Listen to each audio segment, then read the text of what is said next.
Hey guys, welcome to the Massive Iron Channel. I'm Steve Shaw. In this video, I'm going to answer the question, is a 5x5 the best set and rep scheme? Before I get into that topic, if you have any questions or comments, drop them down below.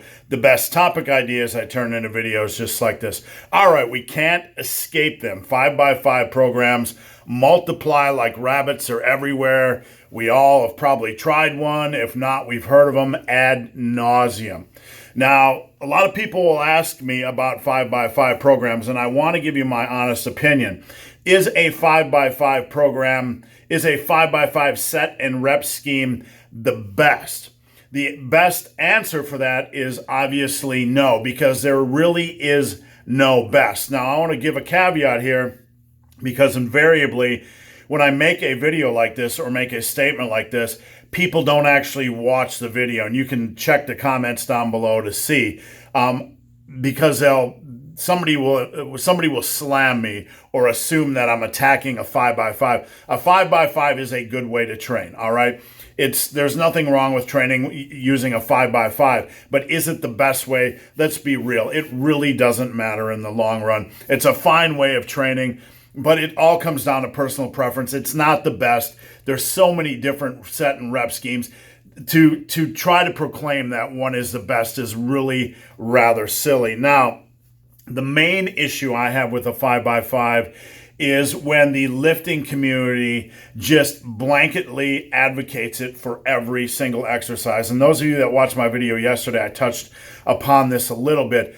But to generically apply the same set and rep scheme to every compound movement, like they are all the same, like they have all the same needs, like they function in the same capacity, like you handle them the same mentally and physically, is just really rather stupid. It's just silly. It absolutely is silly. When I see a program, and I'm not going to lie here, when I see a program where all the compound movements are 5x5s, it makes me laugh a little bit, because really, if you spend any time training and you've tried 5x5s on different exercises, there's some it makes better sense for and some it doesn't. Beyond that, a lot of it is personal preference, really. You might not have an issue working 5x5s with every compound movement. But for me, some of the compound movements, I just find I don't like a 5x5. I think overhead presses, I think bench presses, for the average individual, the average power builder, the average person trying to build muscle and strength, I'd like to see a little bit more volume. That doesn't mean a 5x5 is useless on bench, doesn't mean a 5x5 is useless on overhead press. I find for most people, when you add in more volume and progress in say the 6 to 8, 6 to 10 rep range on overhead presses and on a bench press, they seem to progress a little bit better. They seem to run into less headaches. But that's just my opinion, all right? But the point of this video really isn't to attack a 5x5 at all. So let's establish that. What the underlying theme of this video is that if you have a set and rep scheme, doesn't matter if it's a 5x5 or whatever it happens to be, even something like a 10x10, it doesn't matter. If somebody elevates it as the best or just generically applies it to all exercises, you kind of have to ask yourself, is that the best way for me? That's certainly not a bad way to program. It's not a bad way to program, but as an experienced lifter, you need to ask yourself when you approach these programs, is that the best way for me? Is it just best to blanketly apply the same set and rep scheme to all exercises? No. I'll give you an example. Rows are a great example for me. For dumbbell rows, I like to do higher reps for a number of reasons. Main reason, it feels good. I just like high reps on dumbbell work. It's a personal preference.